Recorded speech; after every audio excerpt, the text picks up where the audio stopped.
मुझे जंगल बहुत ज़्यादा पसंद है। मुझे यहाँ के पेड़ बहुत ज़्यादा पसंद है और जंगल के रहने वाले जीव जंतु जानवर मुझे मेरे परिवार के सदस्य की तरह लगते हैं। अब ये सिर्फ एक जंगल नहीं है, मेरे लिए मेरा घर है, मेरा बसेरा है। 19 साल पहले मैंने ये जॉब करना शुरू किया था और उसके बाद से ये जंगल मेरा घर बन गया। मेरा नाम विजय है और मैं एक फॉरेस्ट ऑफिसर हूं। 19 साल पहले मैंने जॉब की शुरुआत की थी।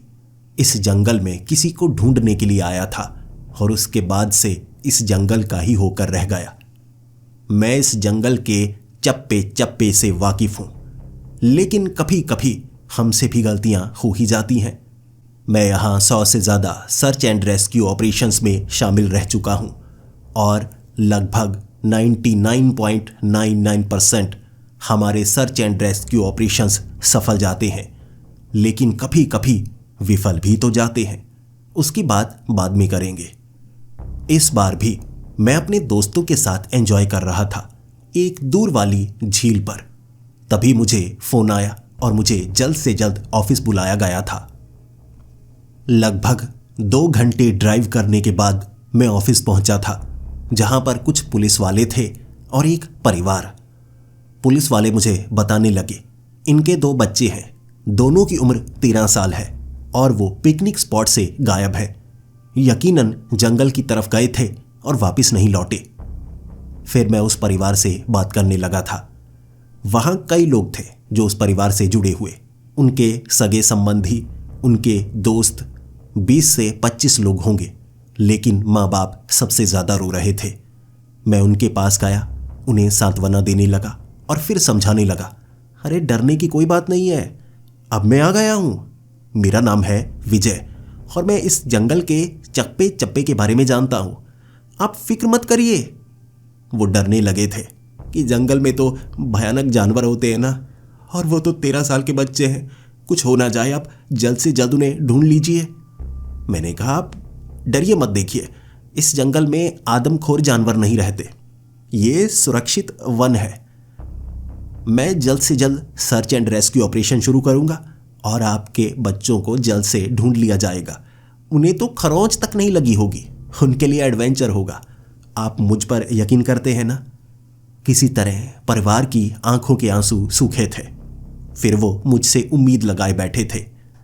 जब भी कोई मुझसे उम्मीद लगाता है तो मुझे थोड़ा थोड़ा डर लगने लगता है।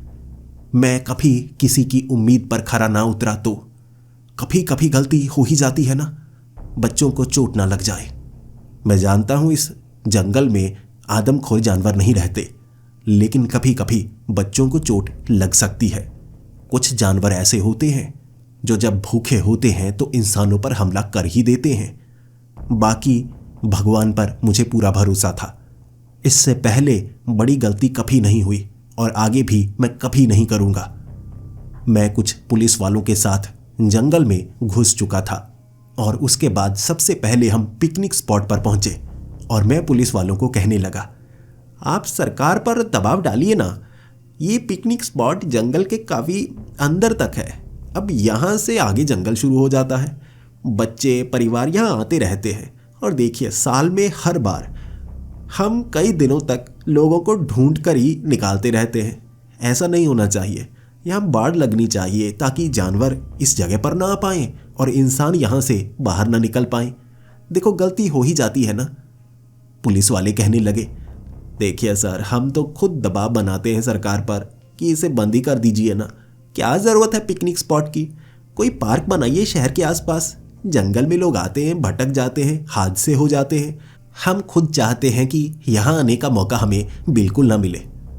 इस तरह से पुलिस वाले मेरे साथ थे और फिर मैं पुलिस वालों से पूछने लगा, परिवार क्या कह रहा था, किस दिशा में बच्चे गए थे? पुलिस वालों ने मुझे वो दिशा दिखाई, उस तरफ गए थे, देखिए कच्चा रास्ता बना हुआ है ना, तो उस तरफ वो कह रहे थे थोड़ा आगे तक घूम कर आते हैं, आगे जो वो सूखा हुआ तालाब है ना उस तरफ गए थे और उसके बाद से वापस नहीं आए। मैंने कहा चलिए फिर, कितने लोग हैं हम? 5 लोग हैं, तो ऐसा करते हैं साथ में ही चलते हैं। आगे कहीं मुझे लगा कि कोई ऐसी जगह है जहां हमें बटना चाहिए तो हम बट जाएंगे। वक्त दोपहर का है तो हमारे पास काफ़ी ज़्यादा समय है। हम आवाज़ लगाएंगे और निशान लगाएंगे, जैसा कि मैंने पहले से काम कर रखा है। अगर कोई भटक जाए तो सफ़ेद पोटली कई पेड़ों पर लटकी हुई है, जिसमें यहाँ से बाहर निकलने का नक्शा, बचने का तरीका, बाकी ठंड के लिए कंबल वगैरह हमने रखे हुए हैं। और ये इंसान समझ पाते हैं, ऊपर लिखा पढ़ लेते हैं, बच्चे भी पढ़ लेंगे। तो अगर ऐसा कुछ हुआ तो बच्चे हो सकता है एक न एक पोटली को पेड़ से उतार कर उसका इस्तेमाल करें।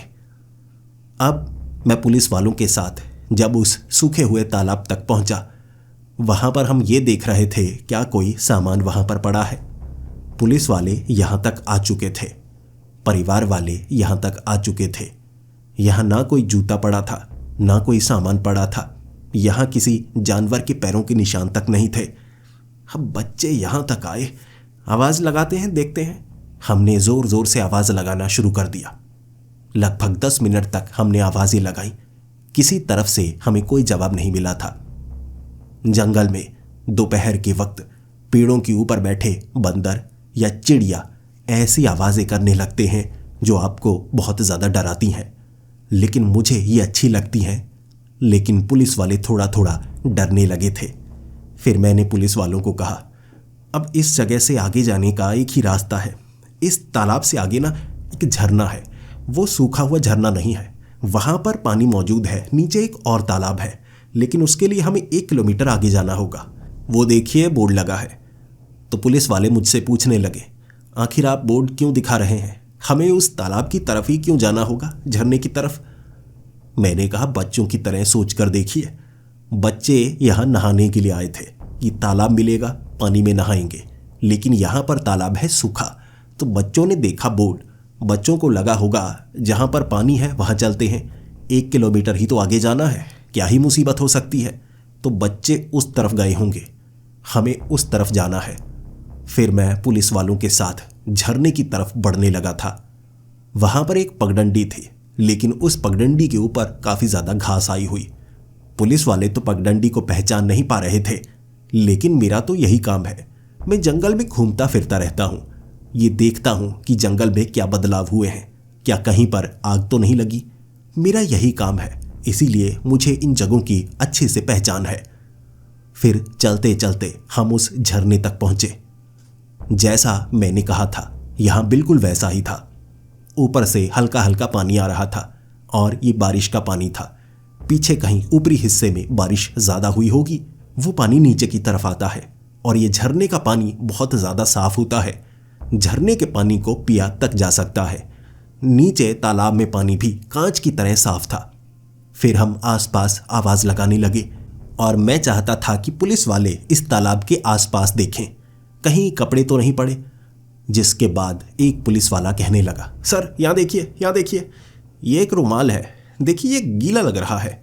मैंने भी उस रुमाल को उठाया। सच में वो गीला रुमाल लग रहा, और ऐसा नहीं था कि वो पानी के बेहद करीब था, बल्कि वो पानी से काफी ज्यादा दूर पड़ा। घास सूखी थी, रुमाल गीला था।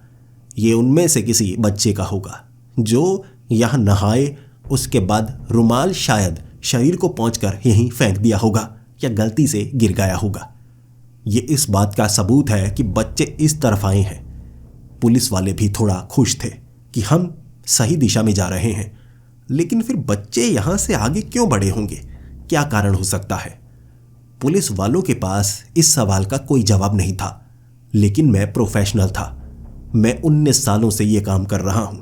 लोगों का दिमाग पढ़ना अब मुझे आ गया है। जंगल में लोग क्या क्या गलती करते हैं और कैसे करते हैं। फिर मैं उन्हें समझाने लगा। बच्चे नहाने के लिए आए थे, बच्चे यहां पर नहाए, जिसका सबूत हमें मिल चुका है। अब बच्चे यहां पर नहाए और उसके बाद सोचिए बच्चे क्या करना चाहते होंगे। उन्हें लगा ये जगह सुरक्षित है, और आसपास देखिए कई जगह पोल लगे हुए हैं। यहां एक जगह चेन भी लगी है ताकि पानी में कोई नहाना चाहे तो इस तरफ नहा सकता है। किसी समय इसका इस्तेमाल किया जाता होगा, लेकिन बाद में बंद कर दिया गया क्योंकि ये रिजर्व फॉरेस्ट बन चुका था। अब बच्चों ने सोचा कि ये जगह पर भी लोग आते जाते हैं, तो वो और नई जगह खोजने के लिए आगे बढ़े होंगे। मैं बच्चों का दिमाग समझ रहा हूँ। बच्चे चाहते हैं कोई ऐसी जगह मिले जो सिर्फ हमारे लिए हो, वहां और कोई पहले ना आया हो। अब पिकनिक स्पॉट से लगभग 2 किलोमीटर की दूरी पर थे वो, और बच्चों को लगा कि सुबह का वक्त है, थोड़ा और आगे बढ़ते हैं, ये जगह सुरक्षित है तो आगे वाली जगह भी सुरक्षित होगी। पुलिस वालों का सवाल था, बच्चे किस दिशा में आगे बढ़े होंगे, और मैंने कहा इस दिशा में। अब ध्यान से देखिए वो वाली पहाड़ी, और उस पहाड़ी पर बना हुआ वो खंडहर। देखिए ज़रा, वो खंडहर आपको ऐसा नहीं लग रहा बड़ा पुराना किला होगा? तो बच्चे उस किले की तरफ बढ़े होंगे, मुझे पूरा भरोसा है, और इसका सबूत हमें थोड़ी ही दूरी पर मिल जाएगा कि बच्चे उस तरफ गए हैं या नहीं। पुलिस वाले मेरे साथ थे। हम उस पहाड़ी की तरफ बढ़ने लगे। आगे कंटीली झाड़ियां थी, लेकिन एक पुरानी ईंटों वाली पगडंडी भी बनी हुई, जहां नीचे काफी पत्थर लगे हुए। रास्ता साफ था और चिकना था, बच्चे वहां से ही गुजरे होंगे। हमें सबूत की तलाश थी, जो मिल गया। कंटीली झाड़ियों में कुछ कपड़े फंसे हुए, शायद उनके कपड़े फट गए होंगे, और यहां कुछ धागे लटके हुए। मैंने उन धागों को देखा और कहा, बच्चों ने कपड़े कौन से पहने थे? एक ने लाल रंग की शर्ट पहनी थी और लाल रंग का धागा लटका हुआ। मैंने मुस्कुराते हुए पुलिस वालों को कहा, देखिए बच्चे उस दिशा में गए हैं, देखिए झाड़ियां साफ की गई हैं, लाल रंग का धागा लटक रहा है, और आगे देखिए कपड़े का छोटा सा हिस्सा भी। इस समय हमारी सोच सही से काम कर रही है। हम पुलिस वाले इकट्ठे ही पहाड़ी के ऊपर जा रहे, उस खंडहर में खंगालने के लिए। जब हम उस खंडहर में पहुंचे, हमने आवाजें लगाई, लेकिन बच्चे हमें नहीं मिले। शाम का वक्त हो चुका था, समय बहुत ज़्यादा बीत चुका था, लेकिन बिना बच्चों के हम बाहर निकलने वाले नहीं थे। जिसके बाद पुलिस वाले पूछ रहे, अब सर किस दिशा में जाए? मैंने कहा, अब तो मुझे भी समझ में नहीं आ रहा, मुझे लगा था बच्चे यहीं कहीं होंगे। अब यहाँ से मुश्किल काम शुरू होता है। यहाँ तक बच्चे आए होंगे देखते देखते कि यहाँ से पीछे चले जाएंगे। अब ये जो खंडहर है ना, ये भूल भुलैया है। देखिए आगे वो जो पगडंडी है ना, आपको लग रहा होगा यहाँ पर आने का एक ही रास्ता है, लेकिन वैसी पगडंडियाँ यहाँ 6 से 7 है। अब इस भूल भुलैया से आप किस दिशा से बाहर निकलते हैं, ये उस पर निर्भर करता है। सुबह का वक्त था, उन्होंने सूरज की पहचान की ही नहीं कि किस दिशा में है, और वो गलती से किसी और पगडंडी पर चले गए। अब यहाँ से काम मुश्किल हो गया, हमें बंटना होगा। जितनी पगडंडी है हमें उस तरफ बढ़ना होगा, आवाज़ लगानी होगी, और फिर देखेंगे क्या बच्चे हमें मिलते हैं या नहीं। हम में से हर एक के पास वॉकी टॉकी था। अगर किसी को कुछ भी पता लगता तो वो एक दूसरे को ज़रूर बताता, और मैंने उन सबको यही कहा था, बैग, कपड़े वगैरह अगर किसी को भी कुछ मिलता है तो वो बाकियों को बताए। हम भी ढूंढेंगे, लेकिन किसी के पास अगर ठोस सबूत हाथ लगता है, हम उस दिशा में आगे बढ़ेंगे। उसके बाद हमें इकट्ठे होना है। 5 पगडंडियां थी, हम 5 लोग थे। एक एक पगडंडी की तरफ हर कोई बढ़ने लगा। बाकी धीमे बढ़ रहे या तेज बढ़ रहे मुझे नहीं पता था, लेकिन मैं उस पहाड़ी से नीचे उतरने लगा। आगे घना जंगल था। मैं आवाज़ें लगाता गया। हमारे पास टॉर्च थी। धीरे धीरे शाम के बाद कब अंधेरा हो गया पता ही नहीं चला, और इस अंधेरे में दूर तक देखा जा ही नहीं सकता था। मैंने अपने साथियों से बात की, उन्हें कुछ मिला और किसी को कुछ नहीं मिला था। लेकिन एक जगह मुझे एक बैग मिला, और मैंने अपने साथियों को बताया, बैग मिला है लेकिन बैग खाली है, और आसपास बिस्किट के पैकेट पड़े हैं।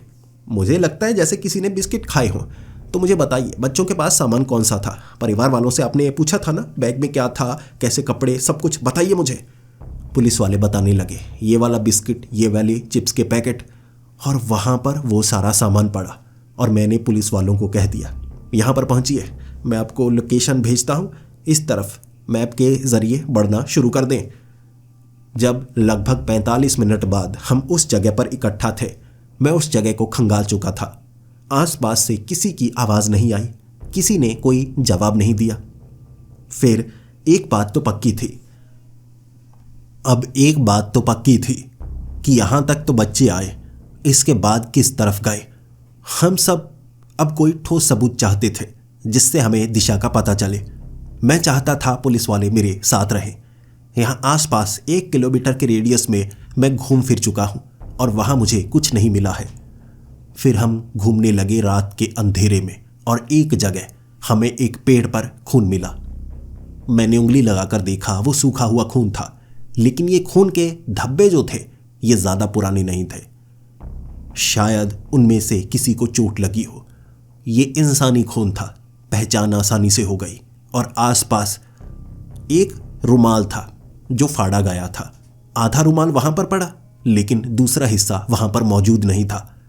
शायद किसी एक बच्चे को चोट लगी होगी, खून बह रहा होगा, तो दूसरे बच्चे ने उस पर रुमाल बांधा होगा, जिसके बाद उसे बचाने की कोशिश की होगी। हमें इस दिशा में जाना है, जल्दी कीजिए। एक बच्चा घायल है और खून बह रहा है। उसके बाद कई जगह खून के धब्बे, कई पेड़ों पर। एक बच्चे के खून ज़्यादा बह रहा होगा, तो जिस जगह वो हाथ लगा रहे थे उन पेड़ों पर खून के धब्बे लग रहे थे। किसी तरह चलते चलते हम एक ऐसी जगह पहुंचे जहां कुछ कपड़े भी मिले। और उस जगह जब हमने आवाज़ लगाई, एक सहमी सी आवाज़ ने हमारा जवाब दिया था। पास में एक गुफा थी। वो गुफा बंद की गई थी पत्थर के जरिए, लेकिन अंदर से आवाज़ आ रही थी। जिसके बाद हम करीब पहुंचे गुफा के, तो एक बच्चे की आवाज़ थी और मैंने साथी पुलिस वालों को कह दिया, जल्दी करो, हमें पत्थर हटाना होगा। जिसके बाद हमने पत्थर को एक तरफ किया और अंदर उन 2 भाइयों में से एक भाई था। इस तरह हमने 2 में से एक को ढूंढ लिया। अब काम काफी ज्यादा आसान हो जाएगा। ये बता देगा दूसरा भाई किस तरफ गया है। जिसके बाद जब उससे सवाल पूछा गया, उसने बिल्कुल वैसी कहानी सुनाई जैसी मैं पुलिस वालों को बता रहा था कि जो जो हमें मिल रहा है, बच्चे की सोच क्या रही होगी। दोनों भाइयों की सोच बिल्कुल मेरी सोच जैसी ही थी। वो उस खंडहर से नीचे उतरे। वो यहां से बाहर जाना चाहते थे। एक को चोट लग गई किसी नुकीली टहनी के कारण, जिसके बाद खून ज्यादा बह रहा था, तो एक भाई ने पट्टी बांधी अपने रुमाल से और फिर इस गुफा में उसे लाकर बिठा दिया कि मैं किसी से मदद लेकर आता हूं। लेकिन उसे यह नहीं पता था कि वो भटक चुके हैं। वो अपने भाई से दूर चला जाएगा और वापस आ नहीं पाएगा। तो उसने गुफा के अंदर उसे बिठाकर बाहर पत्थर लगा दिया ताकि जानवर अंदर ना आ पाए। खाने पीने का सामान अपने भाई के लिए उसने छोड़ दिया था और वो अकेला रास्ता ढूंढने के लिए निकल चुका था। उसने ऊपर एक झंडा लगाया था जो दूर से नजर आ सके ताकि इस गुफा की पहचान की जा सके। लेकिन वो कहां गया, हमने उस जख्मी भाई से पूछा और उसने जो दिशा बताई, मैं हैरान और परेशान था। नहीं नहीं नहीं नहीं, उस तरफ नहीं जाना था। वो रास्ता देखने में ऐसा लगता है कि उस तरफ कोई गांव शहर होगा। वो सड़क की तरफ गया ना? उसने कहा, हाँ जी, वो सड़क की तरफ। और वहाँ हमें सड़क नज़र आ गई थी, तो मुझे यहाँ गुफा में उसने लिटा दिया क्योंकि मैं चल नहीं पा रहा था। अब वो सड़क से आगे किसी को लेने के लिए गया। वो आपके साथ है ना? मैंने कहा, नहीं नहीं नहीं, सड़क की तरफ नहीं जाना था। वो पुरानी सड़क है जो बंद कर दी गई है क्योंकि वो घने काले जंगल की तरफ जाती है। जंगल का 6B हिस्सा। 6B, ये शब्द सुनते ही सभी पुलिस वालों के चेहरे उतर गए थे। फिर सब कह रहे, सर आपको तो हर जगह के बारे में पता है ना, तो 6B में तो नहीं पहुंचा होगा वो बच्चा। मैंने कहा, नहीं, वो गया तो उसी तरफ है। वो सड़क देखने में ऐसे लगती है जैसे सुरक्षित है, आगे कुछ मिलेगा, और यही सबसे बड़ी मुसीबत है। वैसे अब तक अगर कोई भी गुमशुदा हुआ है जंगल में, वो उस सड़क की तरफ नहीं गया। ये बच्चे ने कितनी बड़ी गलती की है।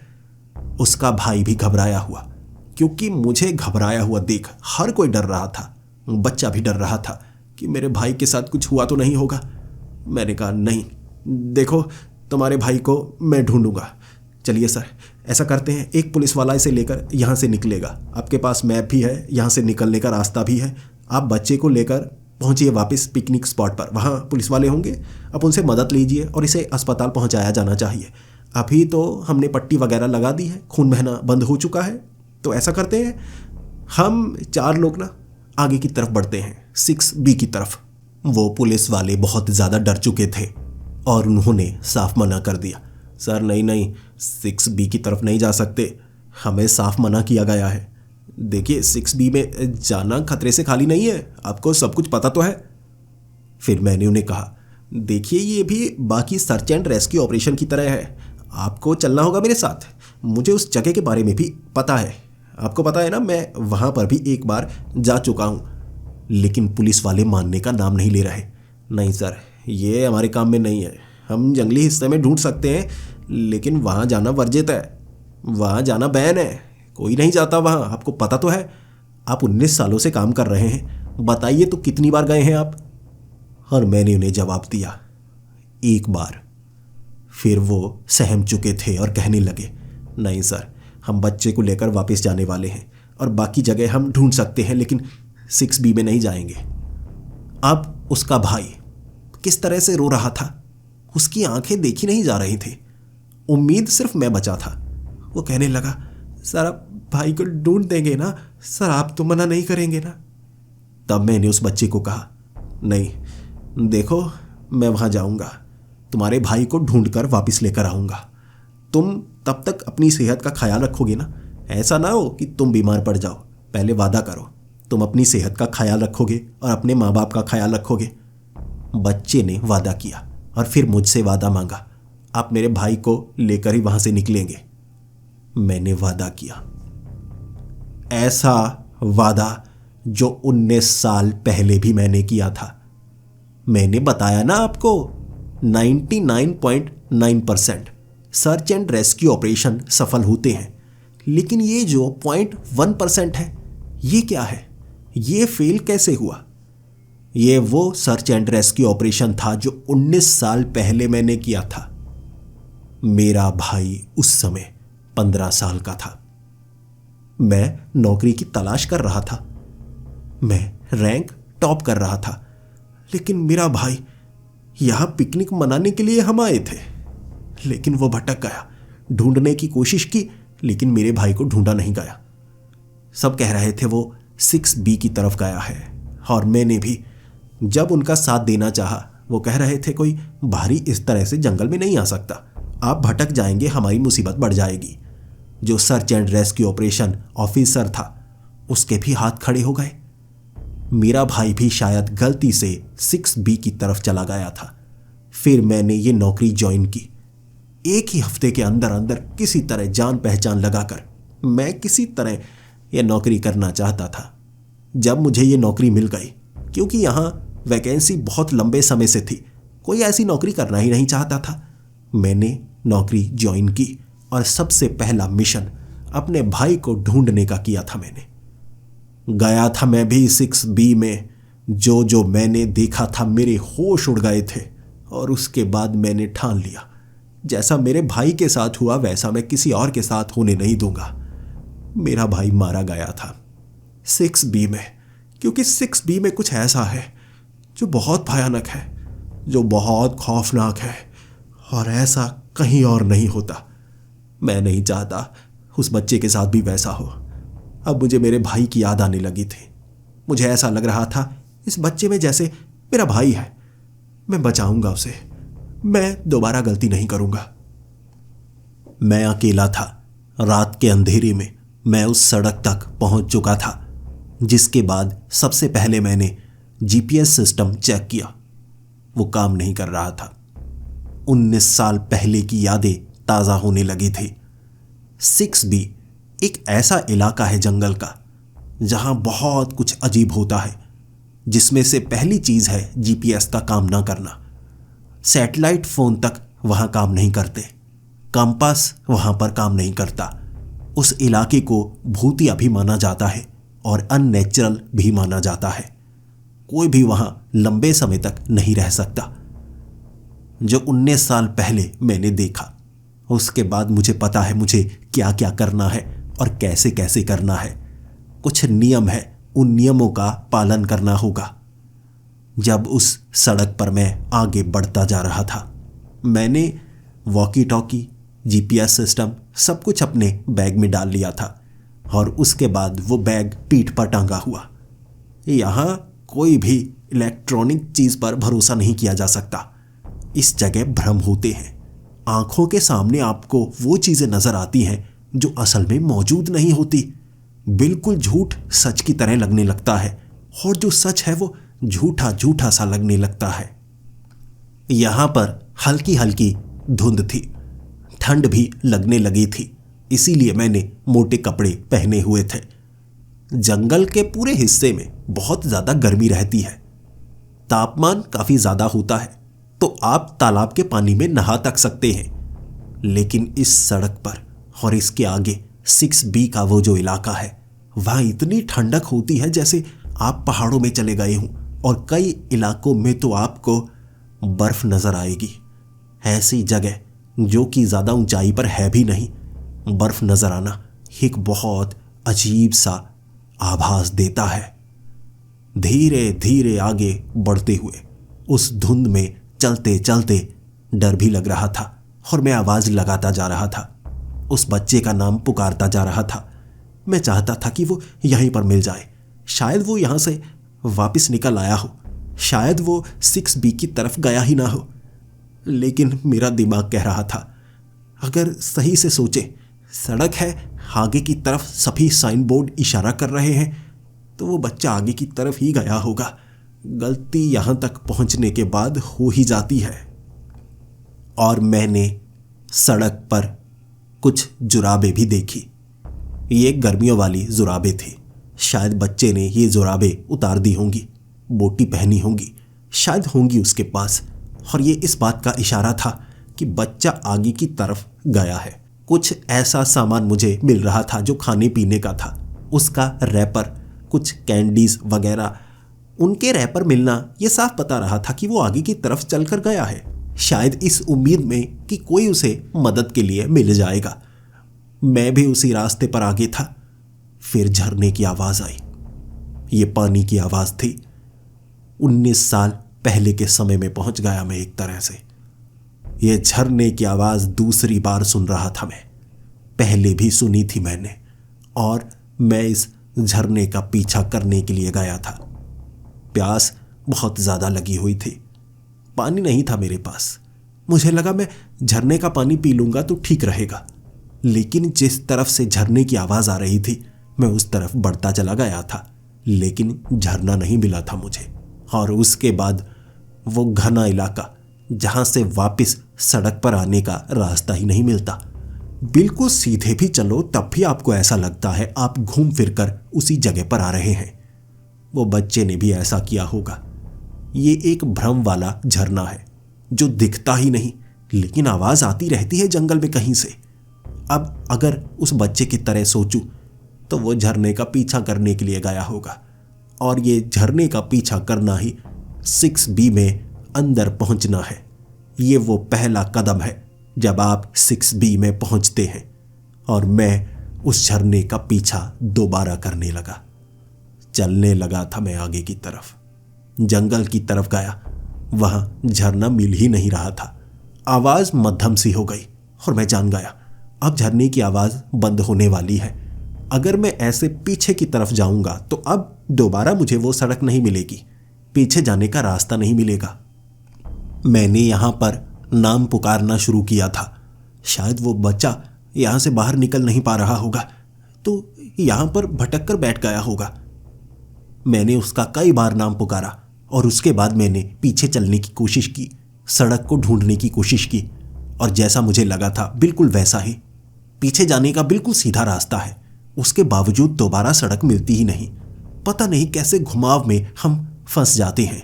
एक रहस्य है 6B का। वहां मैं आवाज लगाता गया, लेकिन उस बच्चे ने कोई जवाब नहीं दिया, बिल्कुल 19 साल पहले की तरह। फिर चिड़िया की आवाज, जानवर की आवाज बिल्कुल बंद हो चुकी थी। टिड्डों की आवाज भी नहीं आती। आपको आपकी धड़कन की आवाज सुनाई देती। रात के अंधेरे में मेरे पास टॉर्च थी, लेकिन शायद बच्चे के पास कुछ नहीं था। सड़क पर वो आगे की तरफ बढ़ तो गया होगा, लेकिन अब इस समय वो भटका हुआ होगा, अंधेरे में सोच रहा होगा कि मैं कहाँ जाऊं। वैसे मैं उससे काफी पीछे हूं, क्योंकि वो सुबह के वक्त निकला था और इस जगह पर शाम होते होते वो पहुंच गया होगा। हमने अंधेरे में यहां आने की ठानी और इस समय मैं यहां पर हूं। शायद उस समय अंधेरा हो गया होगा, तो अगर अंधेरा है, चिड़िया की आवाज़ या कोई भी आवाज़ उसे सुनाई नहीं दे रही है, तो वो किस तरफ जाएगा? ऐसा 19 साल पहले भी मैंने सोचा था कि कोई ऐसी जगह होगी जहां मेरा भाई फंसा हुआ होगा। अब भी मैं वैसा ही सोच रहा था, कोई ऐसी जगह होगी जहां पर वो बच्चा फंसा हुआ होगा। यहां मिट्टी में सीलन थी, घास इस जगह बिल्कुल भी नहीं थी। मैंने टॉर्च की रोशनी जमीन पर मारी। उसके बाद मुझे जमीन पर पैरों के निशान नजर आने लगे। ये जूतों के निशान थे और ऐसा लग रहा था कि ये जूतों के निशान ताज़ा हैं। मैंने दोबारा उस पर पैर रखा तो वो मिट रहे थे, यानी ये बारिश के बाद बने पैरों के निशान हैं। मैं इनका पीछा करूंगा। मैं पैरों के निशानों का पीछा करने लगा और घूम फिर कर कभी कभी मैं एक ही पेड़ को बार बार देख रहा था। ये एक अजीब सा इल्यूजन है। या तो ये वाला बिना पत्तियों वाला पेड़ एक है जहां हम घूम घूम कर आते रहते हैं, या ऐसे कई पेड़ हैं आपको भटका देते हैं और आपको लगने लगता है आप उसी जगह पर वापस आ रहे हैं। लेकिन मैं तो पैरों के निशान का पीछा कर रहा था और फिर मैं एक ऐसे पेड़ तक पहुंचा। ये वही पेड़ था। 19 साल पहले मैं इस पेड़ तक पहुंचा था और यहां मेरी उम्मीद टूट गई थी। इस पेड़ के पीछे गुफाओं का जंजाल है और ऐसा लगता है आपको ये गुफाएं सुरक्षित है, लेकिन बिल्कुल भी सुरक्षित नहीं। ये गुफाएं पत्थरों से बनी है, कभी भी धंस जाती है ज्यादा बारिश के कारण। पैरों के निशान पेड़ की तरफ जा रहे थे। जैसे ही मैं चलता चलता उस पेड़ तक पहुंचा, घबराते हुए मैंने पेड़ के ऊपर देखा था। मुझे वो आंखें आज भी याद थी। बिल्कुल वैसी आंखें दोबारा नजर आई मुझे। एक बूढ़ी औरत, इतनी ज्यादा बूढ़ी कि उसकी चमड़ी पेड़ की लकड़ी की तरह लग रही थी, जैसे वो बूढ़ी औरत लकड़ी की बनी हो। पेड़ पर बैठी 19 साल बाद भी जिंदा थी। अब भी बिल्कुल वैसी काली आंखें और वैसे ही मुस्कुराने का तरीका। आ गया तू फिर से? तू वही है ना जो 19 साल पहले आया था? अब तुझे ये पेड़ मिल ही गया। तू वापिस नहीं गया, तू खोजता रहा। मिल गया तुझे ये पेड़। फिर से ढूंढने के लिए आया है अपने भाई को। और मैंने उस औरत के सवालों के जवाब देने में समझदारी नहीं समझी। वो आपको भटकाती है। पता नहीं असली औरत है या यहां पर भ्रम होने लगता है।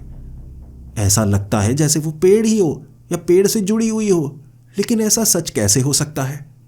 क्या वो कोई चुड़ैल है? आपको बातों में फंसाती है। वो कह रही थी, चला जा, आगे मत जा, आगे कुछ ऐसा है जो तुझे मौत के घाट उतार देगा। तुझसे वो छीन लेगा जो तेरे लिए सबसे ज्यादा जरूरी है। चला जा यहीं से वापस। मैंने उसकी बातें बिल्कुल ना सुनी और फिर उन गुफाओं की तरफ बढ़ा था मैं। मेरी सांसें रुकी हुई। नहीं, या तो वैसी ही कई गुफाएं हैं। ऐसी ही एक गुफा में मुझे मेरा भाई मिला था। हाँ, मैंने अपने भाई को ढूंढ लिया था। मुझे आगे वही गुफा नजर आई। मेरा भाई यहां तक पहुंचा था, लेकिन कोई ताकत थी ऐसी जिसने उसे हवा में लटकाया हुआ था। आंखों से खून बह रहा था मेरे भाई के। आंखें निकाली गई होंगी, लेकिन हवा में कैसे उड़ सकता है? ये कोई अदृश्य ताकत थी। मेरा भाई वहां लटका हुआ था और उसके बाद अचानक पूरी गुफा मेरी आंखों के सामने धंसी थी। मेरा भाई तो पहले ही मर चुका था। मुझे हवा में लटकती हुई उसकी लाश नजर आई थी और पत्थरों में रगड़ती हुई उसकी लाश का चूमर निकलता नजर आया और मैं उस गुफा से बाहर आ गया था। वो सामने वाली धंसी हुई गुफा, उसमें था मेरा भाई। वहां घुटनों पर आ गया मैं। मुझे 19 साल पहले वाली वो बात अच्छे से याद आने लगी, आंखों के सामने घूमने लगी। लेकिन यह बात मैं अपने माँ बाप को बता नहीं सकता था। मेरे माँ बाप टूट जाते। मेरे भाई के साथ जो हुआ अगर मैं उन्हें बताता, वो बहुत बुरी तरह से टूट जाते और शायद सह ना पाते। इसीलिए जब मैं यहाँ से बाहर निकला था, बचता हुआ वापस गया था मैं। सबको यही कहा था, मैं ढूंढ नहीं पाया। मुझे मेरा भाई नहीं मिला। मैं ढूंढूंगा, मैं कोशिश करता रहूंगा। अपने माँ बाप को एक उम्मीद दी थी मैंने कि मैं इस जंगल के चप्पे चप्पे से वाकिफ हो जाऊंगा, कभी किसी और के साथ कुछ होने नहीं दूंगा और एक दिन अपने भाई को ढूंढ लूंगा। यही उम्मीद में मेरे माँ बाप आज भी जिंदा हैं। वो सोचते होंगे शायद मेरा भाई यहीं कहीं होगा, आ जाएगा शायद वापस, कुछ हो गया होगा उसके साथ। लेकिन मैं आज तक अपने माँ बाप को सच नहीं बता सका था। इसीलिए मैं कहता हूं ना, 99.99% सर्च एंड रेस्क्यू ऑपरेशन सफल होते हैं। ये वो 0.1% था, वो केस जो मैं सुलझा ही नहीं सका। मैं अपने भाई को ढूंढ तो पाया, वापस ला ही नहीं पाया था। और ये 6B जो हॉन्टेड माना जाता है, कोई नहीं आता था यहां पर। मैं आया और उसके बाद किसी तरह से बचकर बाहर निकल पाया था मैं। लेकिन अब मैं उस गुफा में उस बच्चे को ढूंढ रहा। वो बच्चा मुझे आसपास की गुफाओं में भी नजर नहीं आया। मैंने बड़ी कोशिश की, यहां तक मैं पहले भी आ चुका था। अब वो बच्चा यहां तक आया, इसके बाद कहां गया होगा? किसी गुफा में गया होगा, या हो सकता है वो अदृश्य ताकत ने उसे भी मौत के घाट उतार दिया हो। अब मेरे पास कोई और रास्ता नहीं बचा था। वापिस उस पेड़ के पास आया मैं। वो बूढ़ी औरत मुझे वो चुड़ैल लग रही थी। वहां खड़ा हो गया और मैं कहने लगा था उसे, बता वो बच्चा कहाँ है, बता दे, बातें मत बना, किसी की जिंदगी और मौत का सवाल है। तुम दानव लोगों को यहां तक खींच लाते हो और उसके बाद उनके साथ बहुत बुरा करते हो। वो औरत कहने लगी, मैं बुरा नहीं करती, मेरा काम है बातें करना। अगर तुम मुझसे बातें करोगे तो मुझसे सच जान सकते हो। फिर मैंने उसे कहा, पहले भी बहुत बातें की हैं मैंने तुमसे, तुम सच नहीं बताती, तुम बातों को घुमाती हो। और फिर उसने कहा, यही तो काम है मेरा, फंसाना, भटकाना। लेकिन जो समझदार है वो बातों को समझ जाता है। मैं सच नहीं बताती, बातें घुमाती हूं, इसका फायदा कैसे उठा सकते हो तुम? मैंने रोते रोते कहा, मुझे पता है तुम सच नहीं बताती, यही तुम कहती हो, ऐसे झूठ बोलती हो कि इंसान भटक जाए। मेरा भाई भी तुमने मरवाया होगा, बताओ कैसी ताकत है यहां पर? वो कहने लगी, अच्छी ताकत, बहुत अच्छी ताकत है, कुछ नहीं करती। मैं गुस्से में आ गया। अच्छा, तो वो बच्चा किस तरफ गया होगा? उसने जवाब नहीं दिया। मैंने कहा, बता, इस तरफ गया है? उसने कहा, हाँ हाँ, इस तरफ गया है। फिर मैंने दूसरी दिशा की तरफ इशारा किया, या इस तरफ गया है बच्चा? उसने कहा, हाँ हाँ, इस तरफ गया है, इस तरफ गया है। फिर मैंने तीसरी तरफ इशारा किया, या उस तरफ गया है? उसने कहा, हाँ हाँ, इस तरफ गया है। आखिर एक इंसान 3 दिशाओं में कैसे जा सकता है? उसकी हंसी में उसका झूठ होता। वो खुद कहती थी मैं झूठ बोलती हूं। लेकिन इस बार मेरा दिमाग चला। पहले ऐसे दिमाग काम किया ही नहीं। मैंने एक एक करके अलग अलग दिशाओं की तरफ इशारा किया। हर एक दिशा की तरफ वो कह रही थी, हाँ उस तरफ वो बच्चा गया है। और फिर एक दिशा की तरफ वो कह रही, नहीं नहीं, उस तरफ नहीं गया, उस तरफ नहीं गया। फिर वो मुस्कुराई। अब मैं समझ गया था, वो झूठ बोलती है, उसे हर बार झूठ बोलना पड़ता है। अगर कोई ऐसी चीज है जो झूठ बोलने पर समझी जा सके तो उससे सही जवाब मांगा जा सकता है, यानी बच्चा उस दिशा में गया है। फिर मैं उससे पूछने लगा, उस दिशा में क्या चीज है? वो कहने लगी, एक बहुत बुरी ताकत है। मैंने उससे पूछा, आगे है क्या? वो इसका जवाब नहीं देती। और मैं भी जो उससे जवाब मांग रहा था, मुझे ऐसा कुछ बोलना पड़ता जिसे वो मना करे। वो हर चीज को हाँ कर रही, हाँ वो है आगे, ये है आगे, यानी वो सब झूठ। इस तरह से सही जवाब मैं पा ही नहीं सकता था। लेकिन दिशा का पता चल गया। आगे क्या किया जा सकता है वो भी मैंने उससे जान लिया। क्या मुझे आगे आग ले जानी चाहिए? उसने कहा, नहीं नहीं नहीं नहीं, आग मत लेकर जाना, आग ठीक नहीं है, बाकी सब कुछ ठीक है। यानी मुझे आग की जरूरत पड़ेगी। वो जो भी ताकत है वो आग से डरती होगी। क्या चीज है आगे, वो जवाब दे ही नहीं रही। फिर उस पेड़ से मैं आगे निकला, उसी दिशा की ओर बढ़ने लगा। पहली बार उस जगह से आगे बढ़ रहा था। मेरे भाई को किसने पकड़ा, किसने उस गुफा में डाला? वो चुड़ैल ने तो जवाब नहीं दिया था, लेकिन मुझे यहां पर आगे जवाब मिलने वाला था। मैं जब उस दिशा में आगे बढ़ा, मुझे हवा में लटकी हुई लाशें नजर आने लगी। अजीबोगरीब लाशें थी। कुछ जैसे दो सर जुड़े हुए हैं, कुछ आधे आधे धड़ को काट कर जैसे चिपकाया गया हो, ऐसी लाशें जो हवा में झूल रही और फिर एक झटके से गायब। वो एक ऐसा भ्रम था जो डराने के लिए। जमीन पर अगर आपका शरीर का अंग छू जाए तो जमीन हिलने लगती है, जमीन से हाथ निकलते हैं जो आपको पकड़ने की कोशिश करते हैं। मैं उस बच्चे का नाम तब भी पुकारता रहा था। मैं खाली हाथ यहां से निकलने वाला नहीं था। मैं इस ताकत के आगे झुकने वाला नहीं था। किसी तरह बचते बचते मैं उस जगह पहुंचा जहां मुझे वो बच्चा भी नजर आया, मरा हुआ। मुझे वो बच्चा मरा हुआ नजर आया था। उसकी लाश कटी हुई वहां पड़ी और उसका कटा हुआ सर देखकर मैं समझ गया किसी ने बेरहमी से उस बच्चे को मारा है। मेरी उम्मीद टूट चुकी थी, लेकिन उसके बावजूद मैंने उस बच्चे के सर को जब उठाया वो गायब हो गया। यानी ये भी एक भ्रम था मुझे रोकने के लिए, लेकिन मैं रुकने वाला नहीं था। मैं वहां से भी आगे बढ़ा और तब वो एक गुफा थी। पत्थर की गुफा नहीं थी। पेड़, झाड़ियां, पौधे, पानी, इन सब की मिश्रित एक गुफा, जंगल के बीच में जहां से बहुत ज्यादा रोशनी आ रही। और वहां मुझे वो बच्चा मिला। पहले लगा ये एक भ्रम है। जब मैंने उसे पकड़ा वो उन झाड़ियों में फंसा हुआ था, निकल नहीं पा रहा था। जिसके बाद किसी तरह मैंने उससे बात की और उसने जवाब दिया। मैंने उसे छुआ तो मुझे आभास हुआ ये वही बच्चा है। सही सलामत था, ठीक हालत में था। मैंने उस बच्चे को झाड़ियों से निकाला और गले से लगा लिया और फिर मैंने उसे कहा, चलो मैं तुम्हें वापस ले जाने के लिए आया हूं। और उसने कहा, नहीं अंकल, उस तरफ नहीं, उधर बहुत ज्यादा खतरा है। वो गुफाओं के पास बहुत भयानक चीजें होती हैं, बहुत डर लगता है। आगे की तरफ ज्यादा सुरक्षित है। मैंने कहा, आगे कुछ नहीं है, आगे और भी ज्यादा घना जंगल है, 6B का और भी घना इलाका। वहां तो कोई नहीं जाता, ना कोई आ सकता है वहां से, ना कोई जा सकता है। उस दिशा में हम नहीं जाएंगे। यहां से बाहर निकलो जल्दी से, इस गुफा से अजीब सा क्या बना हुआ है।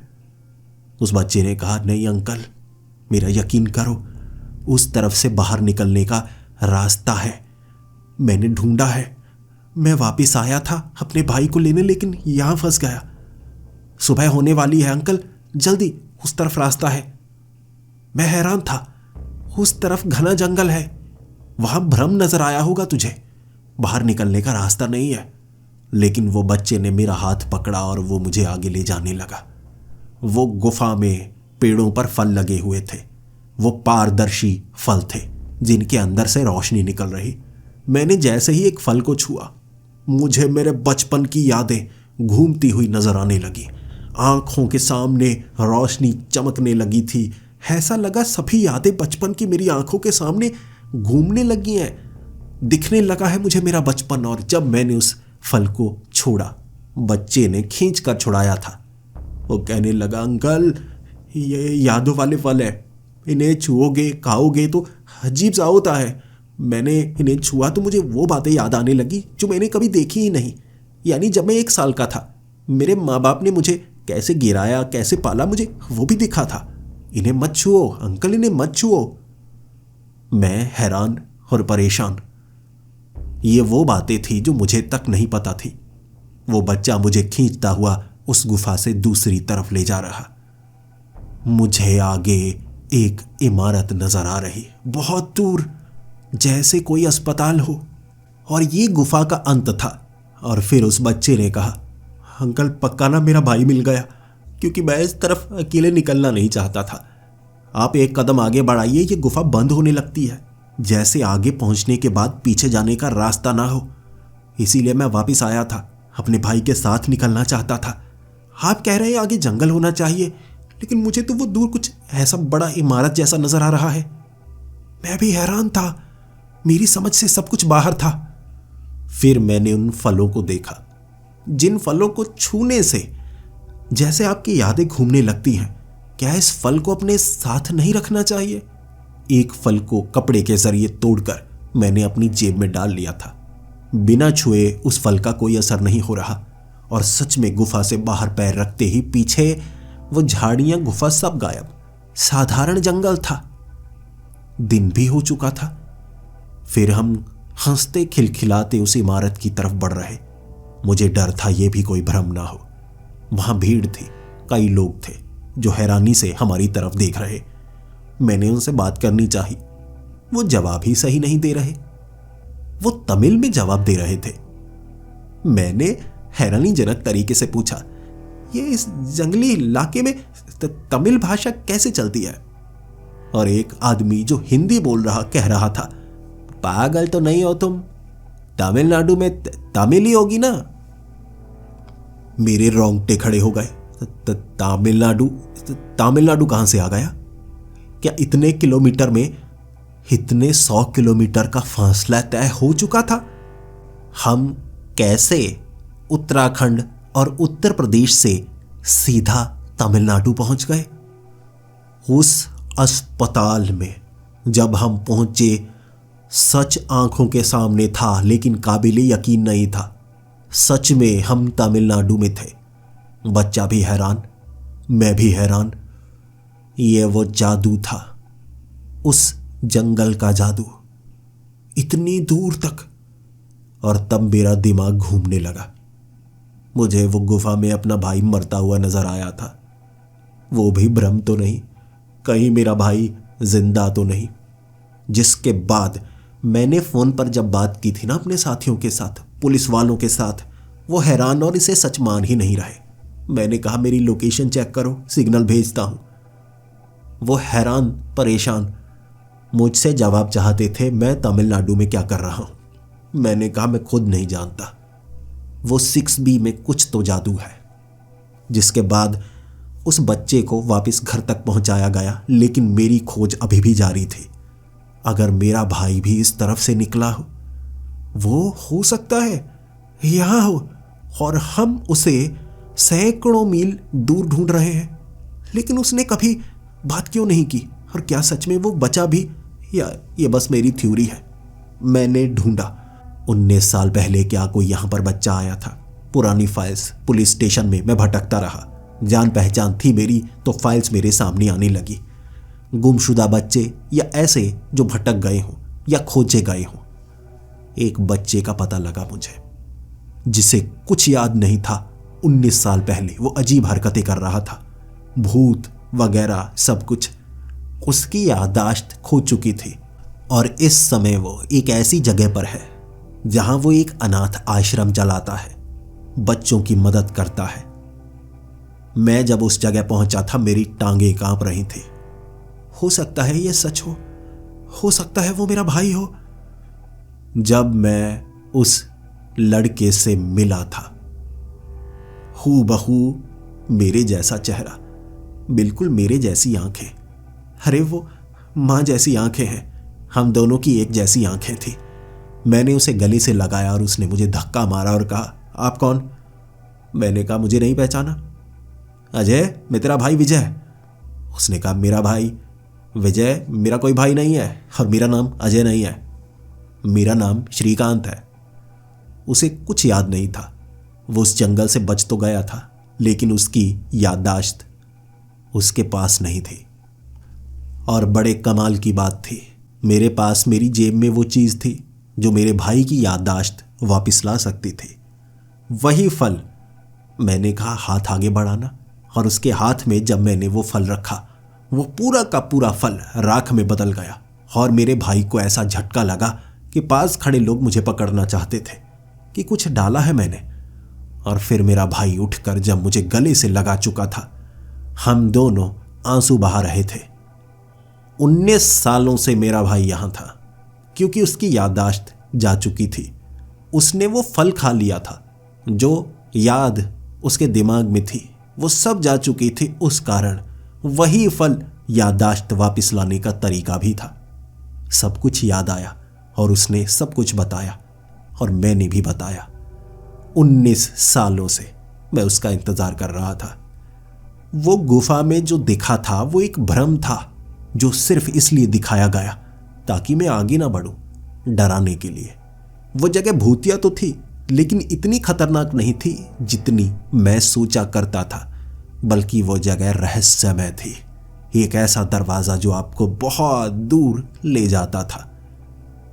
मेरे माँ बाप को यकीन नहीं हुआ था जब मेरा भाई उनके सामने खड़ा। वो मेरे भाई को मरा हुआ मान चुके थे, लेकिन एक उम्मीद में बैठे हुए, कभी तो पता लगेगा हुआ क्या था। पूरा सच बताया था मैंने, पूरा, जो 19 सालों से मैंने सीने में दबाए रखा था, लेकिन वो भी एक झूठ था।